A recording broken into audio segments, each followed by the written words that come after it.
Waking up on the weekend is one of the best parts ever about your life.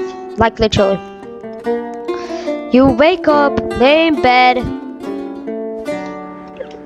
and that's all you do. Like literally. But then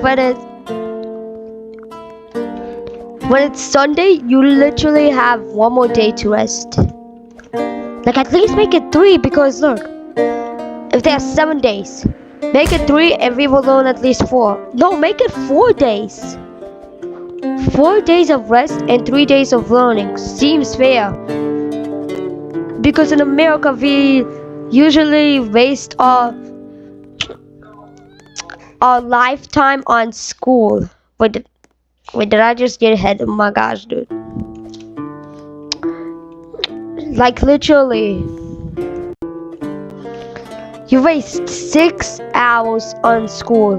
Why can't we have like 4 days to rest? 4 days, at least 4 days.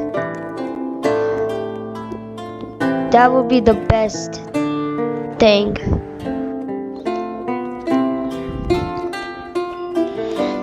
Sub to make me reach a 1,000 subscribers so I can face reveal.